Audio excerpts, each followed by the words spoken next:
Hello everybody, it's Mrs. Neighbour back again with another story. Remember me telling you I'd have another story about the farm. This is a story, another really good story about a farm.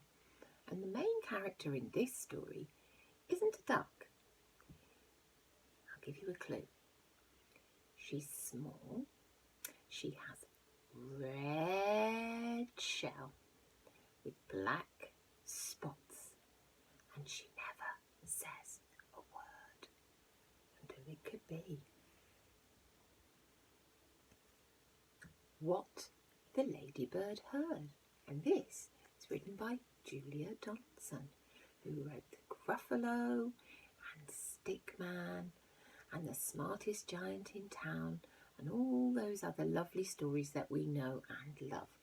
And this is one of her stories, and it's written all about the farm. That's why I thought I'd read you that one today.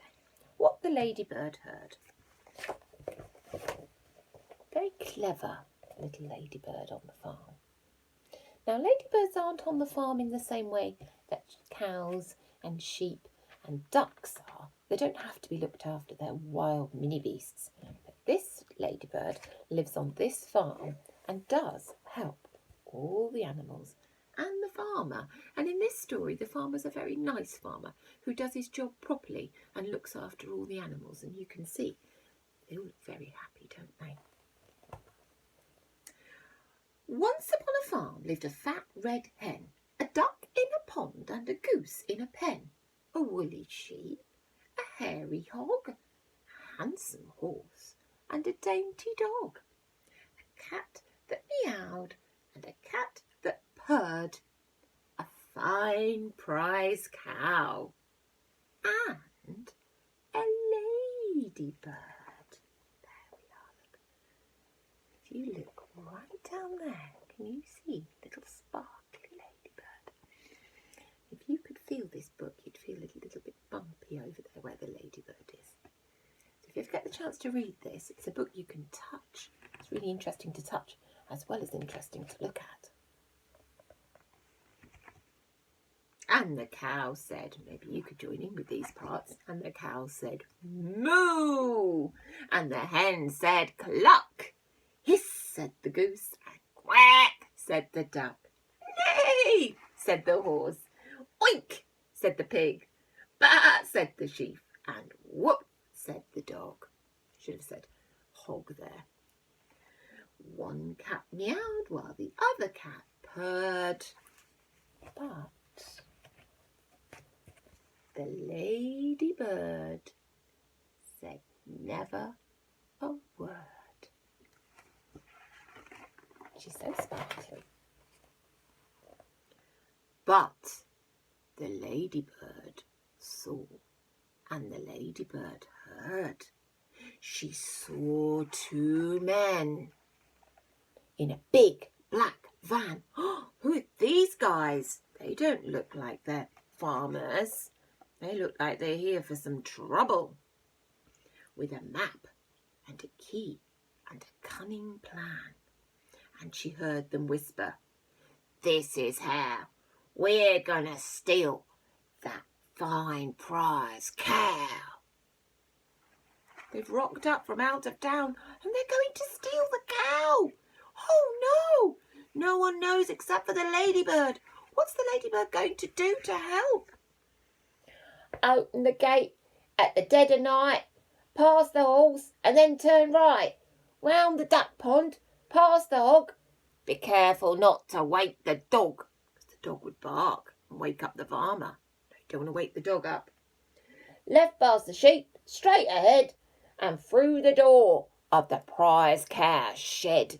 Look, they've got a map of the farm and they know exactly where they've got to go to get to X marks the spot, the prize cow, the treasure. Not really a treasure map, it's a sort of thieves map, a burglar map. And look, there's the ladybird. She's watching what's going on. She's seen them. They haven't seen her. They think they're all alone. They don't realise someone's onto them. And is probably going to hatch a plan to keep the prize cow on the farm where she belongs. And the little spotty ladybird, who never before had said a word, told the animals, "This is how. 2 thieves are planning to steal the cow. They'll open the gate at dead of night, pass the horse, and then turn right, round the duck pond, past the hog, being careful not to wake the dog, left past the sheep, then straight ahead, and in through the door of the prize cow's shed." Oh, all the animals are astonished. They're so surprised. They've never heard a ladybird talk before. Little ladybird's never said a word. And then suddenly, here she is with very important information about the burglars who are going to come and steal the cow. Got to do something about it. And the cow said, "Moo!" And the hen said, "Cluck!"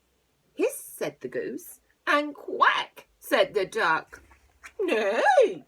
said the horse. "Oink!" said the hog. "Baa!" said the sheep, and "Woof!" said the dog. And both the cats began to meow. "We can't let them steal the fine prize cow." No, they cannot. What they're going to do? But the ladybird had a good idea. She might have been small, but she was very, very clever. There she is. And you know, she whispered it into each animal's ear.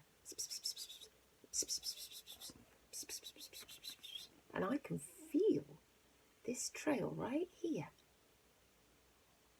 And there's the lady. It's the ladybird's trail. Because did you know, ladybirds are so clever.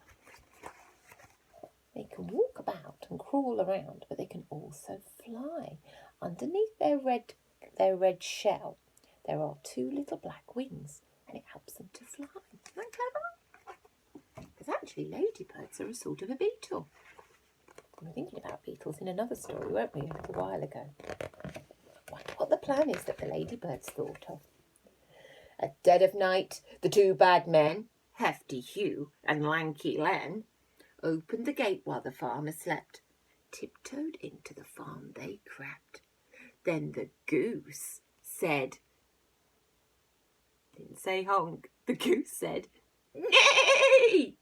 And Len said, "That's," with all her might, and Len said, "That's the horse, turn right." Oh, they're getting the wrong directions because all the animals are going to start saying different animal sounds. And the dainty dog began to whack, whack, whack, whack. What a funny trick. The duck, said Hugh, "We're right on track." "Oink!" said the cats. "There goes the hog. Be careful not to wake the dog."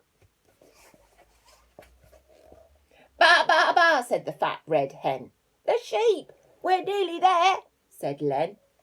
When the duck on the pond said, "Moo, moo, moo." Oh, they think they've got to the cow shed.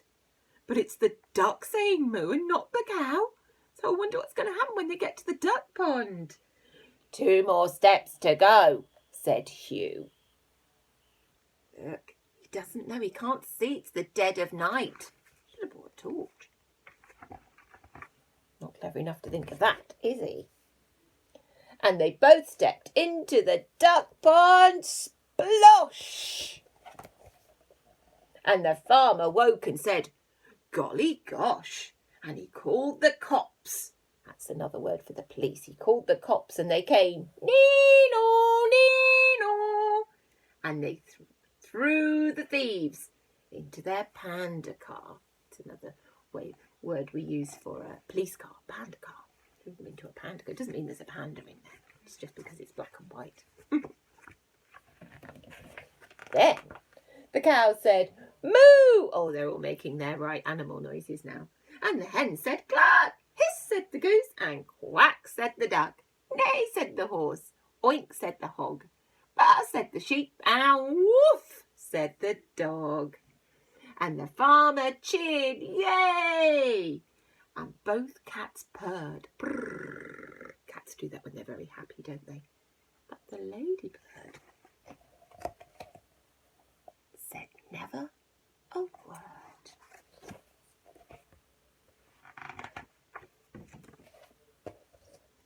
life gets back to normal on the farm after all that excitement. So Lanky Len and Hefty Hugh got carted off to the police station where they belonged. And that little ladybird went about her business, saying never a word.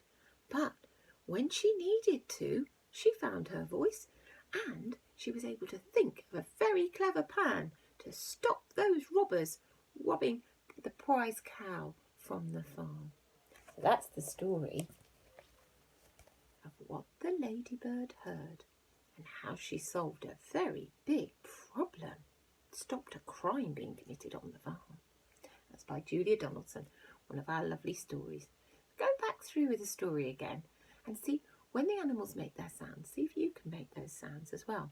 Maybe you could play a funny game of trying to think of the wrong sound for the wrong animal.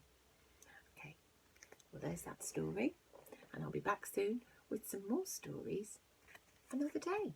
Bye bye.